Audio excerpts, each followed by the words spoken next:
भारत ने कल LOC पर फायरिंग किया है। वज़ीर-ए-आज़म इमरान खान साहब ने कहा अगर कुछ भी हुआ तो उसका भरपूर जवाब दिया जाएगा। क्या कहते हैं?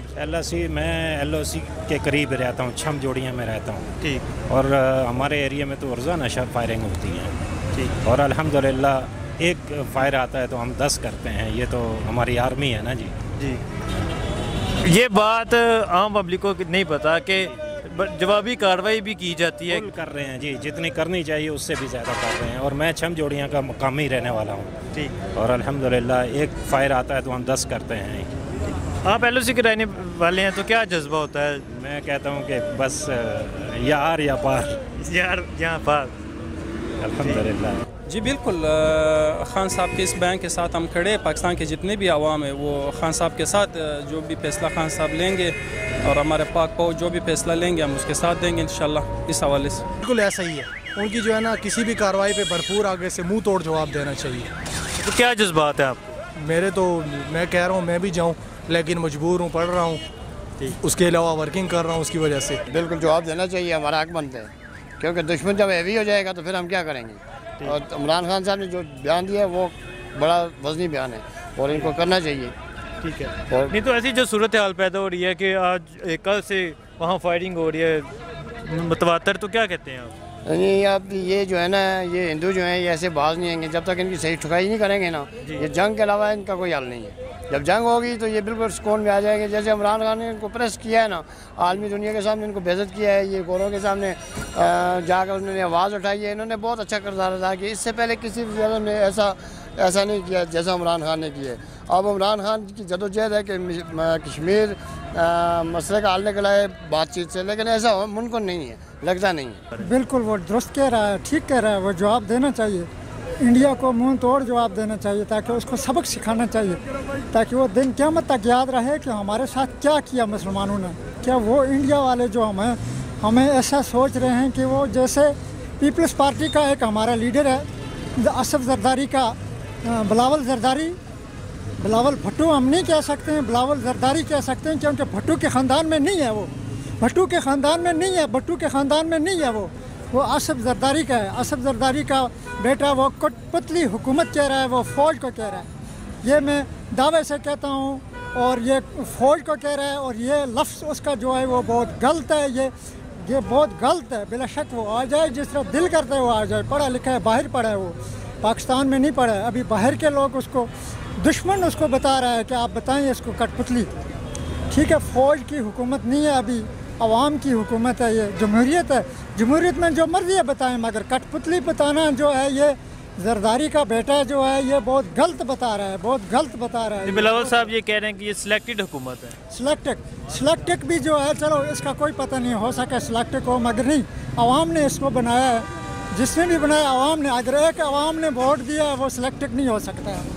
ठीक है ना, वो सिलेक्टेड नहीं हो सकता है। वो किसी को अगर इज़्ज़त खुदावंद करीम देता है तो हम उसको नहीं दे सकते हैं, अवाम दे सकती है और खुदावंद करीम दे सकते हैं। हम उसको इज़्ज़त नहीं दे सकते। मकसद है वो हम नहीं कह सकते हैं यार वो सिलेक्टेड है, सिलेक्टेड नहीं कहते हैं। कोई भी है, वज़ीर-ए-आज़म जो भी बनता है, मुल्क का जो वज़ीर-ए-आज़म बनता है वो सिलेक्टेड नहीं होता है, वो वोट के ज़रिए आता है। मैंने उस वक्त, जिस वक्त ये वज़ीर-ए-आज़म इमरान खान बना है, उस वक्त में जलसे में था, जगह जगह जलसे हुए हैं। जलसों में हमने शिरकत की है, हर जलसे में हमने शिरकत की। पीपल्स पार्टी और नून लीग के किसी जगह पर भी उसका किसी जगह भी इतना जलसा नहीं होता था जितना जिसका जलसा होता था। मगर मैंने ये देखे हैं इमरान खान के साथ जो चेहरे हैं, इसकी फिर दोबारा मैं वज़ाहत करता हूँ। मेरा नाम शमसदीन है, मैं वादी लीलम का रहने वाला हूँ, आज़ाद कश्मीर का रहने वाला हूँ। मैं ये जहाँ पर शेलिंग होती है उस इलाके का मैं रहने वाला हूँ। तो मैं ख़ास तौर शारदा, तहसील शारदा, ज़िला लीलम, क्या कहते हैं आप? लीलम मैं ये कहता हूँ कि ये जो कठपुतली हुकूमत बताता है ये भी ना बताए। और दूसरा इमरान खान का मैं ये बताता हूँ कि इमरान खान जो है, इसके साथ जो चेहरे हैं वो चेहरे सब कायद-ए-आज़म से सन 1947 से लेकर इस वक्त तक जो चेहरे आ रहे हैं वो तबादला नहीं हुए। अगर वो तबादला हो जाए वो चेहरे तो इंशाल्लाह मैं कहता हूँ कि पाकिस्तान ठीक हो जाएगा। नहीं तो कि जो ये अब सूरत हाल पैदा हो गई है, क्या कहते हैं आप इसके बारे में? नहीं, इंशाल्लाह जंग तो बहुत मुश्किल है, जंग नहीं हो सकती है। ठीक, बाकी अल्लाह आलम। अल्लाह बेहतर जानता है, लेकिन जंग इतनी आसान नहीं होगी। मेरा ताल्लुक कश्मीर से है, इसलिए मैं तो ज़्यादा वो कहूँगा कि जो कुछ हम देख रहे हैं, जो कुछ हम अपनी आंखों से देख रहे हैं, जो कश्मीरियों पे जुल्म हो रहा है, वो मिसाल के तौर पर पूरी दुनिया को मज़म्मत करनी चाहिए और इमरान खान को तो मिसाल के तौर आगे बढ़ना चाहिए, बजाय उसके कि ये महंगाई की चक्की में लोगों को पीस रहा है। उनका जवाब देना चाहिए, बिल्कुल देना चाहिए। क्या जवाब मिल रहा है उनका? जो जवाब वो इधर शेलिंग कर रहे हैं, वहाँ फायरिंग कर रहे हैं एलओसी पर, पाक फौज भरपूर जवाब देती है। उसकी मजबूरी फौज की यह है कि वहाँ भी मुसलमान और यहाँ भी मुसलमान, तो वो जो गोलाबारी करते हैं वो देखभाल के करते हैं। इंडियन आर्मी वाले मिसाल के तौर अंधे की तरह वो करते हैं। भारत ने कल एलओसी पर फायरिंग किया। वज़ीर-ए-आज़म इमरान खान ने उन्हें जवाब दिया कि अगर कुछ भी किया गया भरपूर जवाब दिया जाएगा। तो क्या कहते हैं इसके बारे में? इसके बारे में ये कहते हैं जस्टिस वक़ार सेठ साहब जो हमारे मुल्क पाकिस्तान के एक दुश्मन है और रहा के एजेंट है, मोसाद के एजेंट है, FBI के एजेंट है, जिन्होंने उन लोगों से पैसा लिया और हमारे पाकिस्तान के टॉप क्लास के जनरल मुशर्रफ साहब एक पाकिस्तान के ऐसे वाइस जनरल है जो कि एक कमांडो जनरल है, जिन्होंने 40 साल से ज़्यादा कौम की खिदमत की है। और ये वक़ार सेठ साहब जस्टिस जो हैं, इन्होंने इनको फांसी देने के बाद कहते हैं कि इनकी लाश को घसीट के डी चौक के ऊपर लटकाया जाए। ऐसे तो एक हिंदू और यहूदी भी नहीं करता। ये रहा का एजेंट है और रहा से पैसे लेता है, मुसाक का एजेंट है, मुसाक से पैसे लेता है और FBI का एजेंट है। ये दुश्मन अनासिर है। ये जस्टिस वक़ार सेठ साहब को डी चौक किया, ये फैज़ाबाद के चौक पे लाके उसे फांसी दी जाए।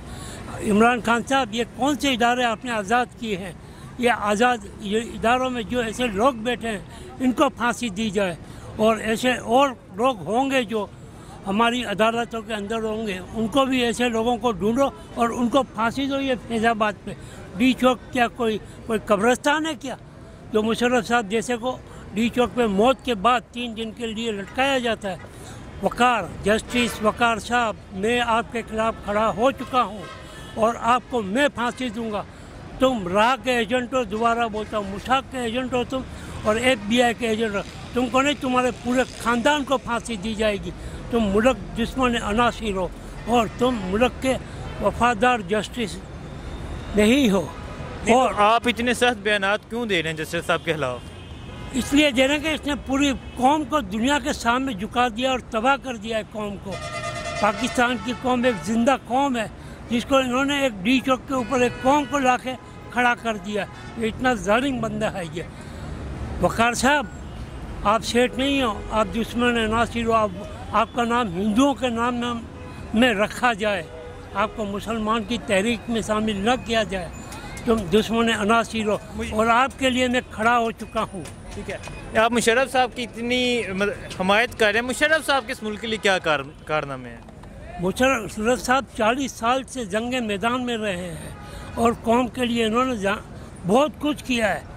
जब हमारी जंग हुई थी तो यही मुशर्रफ साहब हैं और जनरल एक और भी 2 जनरल हैदर है, जनरल मुशर्रफ है और जनरल मेमून, जिन्होंने अपने हाथों से लाशें उठा के जाके रखी है। तो ये ऐसे दुश्मन नासिर आ गए। एक शख्स को देखो जिसने 40 साल तक कौम की खिदमत की और उसको आप मौत के बाद 3 दिन की फांसी देते हो। यहूदी भी ऐसे नहीं करता है। तुम सबसे बड़े यहूदी हो और तुम्हारे खिलाफ पूरी कौम जो है वो खड़ी हो चुकी है। जस्टिस वक़ार सेठ साहब, अब आ जाओ लाइन के अंदर, आप भी, आपका भी टाइम आ गया है। और इमरान खान साहब, ऐसे इरादे हैं ना इदारे आज़ाद ना करो। इदारों में देखो कौन से दुश्मन बैठे हुए हैं, इनको पहले पकड़ो, इसके बाद इदारे आज़ाद करो। आप कौम के बहुत अच्छे वज़ीर आज़म हो। अच्छाई को अच्छाई से देखें, अच्छाई को बुराई से ना देखें और हर काम सोच समझ के करें, क्योंकि मुल्क में इतनी महंगाई भी हो चुकी है। और हमारे जनरल साहब जैसे को आप फांसी पे ला रहे हो, वो भी डी चौक पे। शर्म आनी चाहिए इस ऐसे जजों को। और आसिफ खोसा साहब, आपने भी जाते जाते अच्छा नहीं किया। जस्टिस चीफ आसिफ खोसा साहब, आपको भी देखना चाहिए आपके इदारे में कैसे चीफ जस्टिस बैठे हुए हैं। आप जाते जाते अपना कारनामा अंजाम देते गए। कोई अच्छा कारनामा अंजाम देना था आपको, आपने कौन सा कारनामा अंजाम दिया? ऐसे चीफ जस्टिस को छोड़ के चले गए। ऐसे चीफ जस्टिस को फैज़ाबाद से लेके डी चौक तक फांसियाँ जो ऐसे चीफ